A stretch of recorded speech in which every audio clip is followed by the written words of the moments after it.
আসসালামু আলাইকুম। শুধু কাজ করলে হবে, কাজের ফাঁকে কিছু এক্সট্রা কাজ করতে হবে। কাজের চাপ কমে গেছে। আর এখানে আমরা লেগে পড়েছি কৃষিকাজ করার জন্য। এই যে আমার ফুফাতো ভাই দেশ থেকে অথেন্টিক চারা নিয়ে আসছিল, বীজ নিয়ে আসছিল। তো দেখেন এখানে আমরা, এটা হচ্ছে একটা সাইডে, আমরা যেখানে থাকি তার পিছন সাইডে অনেক জঙ্গল ছিল। তো প্রথমে হচ্ছে কীটনাশক দিয়ে, মানে আমরা ঘাস মারা যাকে বলি, ঘাস মারা দিয়ে তারপরে হইতেছে এখানে আমরা দেখেন কি করেছি, পুঁই শাক আরও কিছু চারা আছে এখনো হচ্ছে বের হয়নি। আরো বেশি রোপণ করা হয়েছে ওইদিকে কিছু। লাউ শাকগুলো তো ভালো হয়েছে, ওই যে মাশাআল্লাহ। ভিতরে না, ভিতরে যাব, সবাইকে দেখাবো ভিতরে আরেকটু বড় হোক সবকিছু। ঠিক আছে, একটা পাকড় ভিতরে দরকার আছে। পানির লাইনও আছে দি, হ্যাঁ আলহামদুলিল্লাহ পানির লাইনও রেডি। হ্যাঁ, আর ভিউ এখানকার, আমরা থাকি এটা পুরো পাহাড়ের উপরে, ওইখানে আরো উঁচা, ওইটার পিছন পাশে আমরা থাকি। তো এই হচ্ছে, আর এটা হচ্ছে হাসপাতালের একটা স্টোর।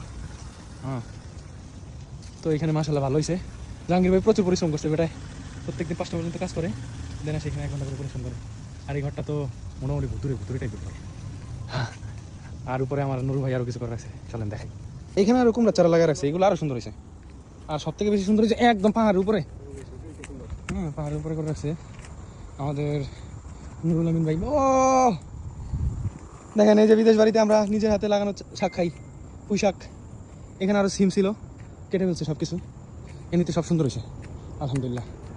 এই যে আমাদের এখানে থাকার স্থান, ওই যে হাসপাতাল, ওইখানে আমাদের কর্মস্থল। যে এই জায়গাটা অনেক সুন্দর, সবাই কাজে থেকে আসতেছে। এখানে যারা কি করে আলো জানে, জাহাঙ্গীর ভাই বেটা পানি দিতে কষ্ট করে প্রচুর। তো এই ছিল আজকের ভিডিও, দেখা যাক আমি আবার আপডেট দিয়ে দিব সবাই। শাক বড় হোক, সবজিগুলো বড় হোক। ভালো থাকবেন, সুস্থ থাকবেন, আল্লাহ হাফেজ।